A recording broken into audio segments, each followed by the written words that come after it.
Hi, it's Keith Grisman from Property Only. We're doing some property surfing today and we're at 4 Dinmore Street at Woombai. We've got a number of projects under the go at the moment and we get a lot of questions about the kinds of projects that we recommend our clients do. Some of which at the moment are value add opportunities like subdivisions or splitter lots as they're often called, duplexes and of course renovations. This project's pretty unusual. It actually includes all three of them. So we thought we'd document this project and show you from start to finish. So when we're analysing our property, we're looking at three fundamental things. We're looking at the location and the specifics of the property, as well as the value add opportunities. In this case, from the street, as you can see, this is an old original house, 1950s, 1960s. This wall here is obviously a more recent addition since the 50s, 60s construction. It's clearly got to go. It's pretty rough and ordinary, but I can see why they put it here because we've got the front patio and a reasonably close location to the street. We think a front fence along here that provides some privacy will be some good screening. A new deck in through here and this wall will come away. When we recommend renovations to clients, we often talk about cosmetic renovations as opposed to structural. This old house has got really good basic bones. It's definitely got some flaws, but there's nothing here really we see that needs to be done that requires any structural changes. Paint, carpet, polishing floorboards, some addition of some decking area and some fencing we think will dramatically improve the value of this house. Come with me and I'll show you some of the things we plan to do. I love these old doors. They've got some period class and I think a repaint will do a job just fine. Come inside.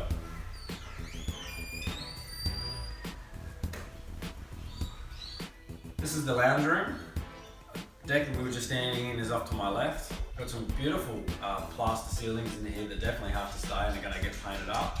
Obviously things like new fans and light switches and stuff will happen as part of the reno. Wallpaper's got to go. Art Deco stands here, maybe we'll keep those. They've got a bit of practical purpose. This beautiful carpet sadly will have to leave, but underneath there's some fantastic polished floorboards. Clearly Emma likes the carpet as well. But the polished floorboards under here looking really good nick, so I'm looking forward to seeing those polished.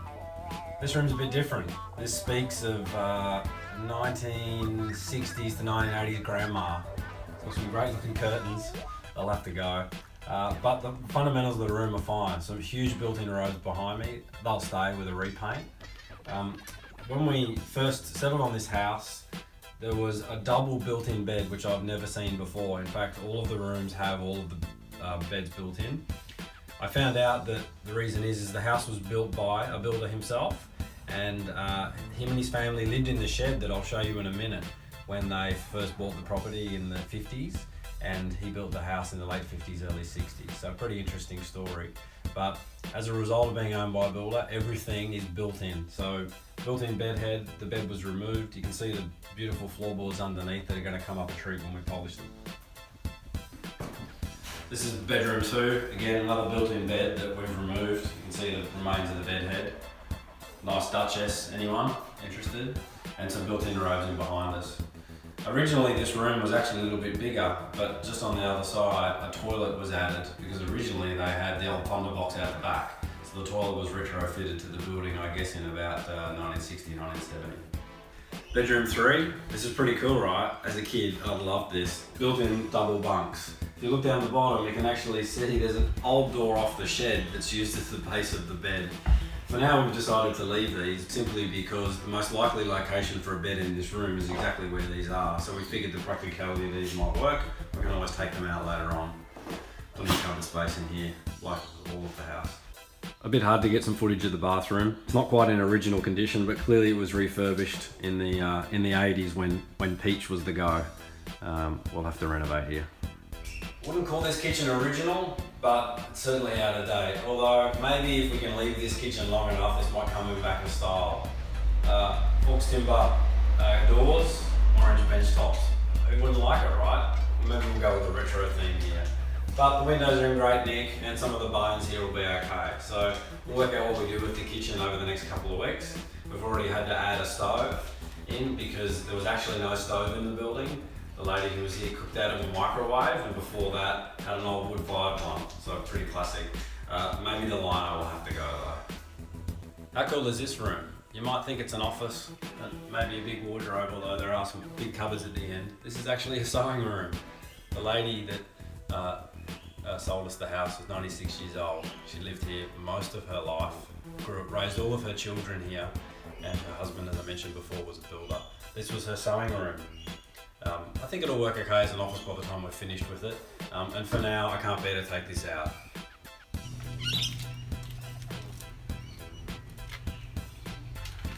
Here's the original old school laundry. Nothing to do here, it looks perfectly fine, right? So here's the original shed on the property. The family lived in here while the father, who was a builder, built the house. Pretty cool little story. Sadly, it's gonna have to go because we're gonna bring a driveway down this right-hand side that's going to access a rear block that we're cutting off on the property. And we're also building a separate house here to this main house that'll stay. So the old house and the new house together will be called a duplex, and that'll be on an 800 odd square metre block, and there'll be a 1200 square metre block that'll be down the end, because the property parcel is 2000 square metres in total. Let's have a bit of a look inside the shed, just for old time's sake. These doors remind me of doors that were on my grandfather's shed when I grew up. So I don't know what I'm going to do with them, but they're definitely not going to the demo yard or the tip. My wife's frowning at me as we film, but we're going to do something special with those doors. I'm just not sure what yet. Over my shoulder is the back side of those doors I talked about before, and have a look here. This is the original kitchen from when the family grew up and lived inside the shed while the father built the house. This is a bit of a trap for young players, and while this is obviously a hole and easy to fall down, it actually looks like this is termite damage, but this is hardwood, and it would appear that this is actually just an old roof leak that's been let go because it's obviously being used as a shed. So we're in the backyard, as I mentioned, 2,000 square metre site. The plan is to create a 1,200 square metre block at the very back and build one new house behind the existing front house. So 3 dwellings in total on the 2,000 square metres. It's pretty tempting when you see a large block of land to think subdivision and or duplexes are possible. There's a couple of key things that have to be done. First of all, we've got our town planner here to make sure that we, from a council laws perspective, we're okay. And just as importantly as that, we had to get the vegetation crew out to make sure that none of these trees here were part of any sensitive council canopies. Fortunately for us, most of the trees here are actually pests. The camphor laurel stuck in there, you might be able to see a couple of mango trees and a bunch of palms, so nothing of any significance. We'll try and keep as many trees as we can and just clear for house pad, but at least there's nothing in the way of what we're trying to create here. Off to the back, over my right shoulder here, is actually a council parkland, which is a pretty cool setup. So I can see a really nice outlook from this third house on the property looking over the council land next door.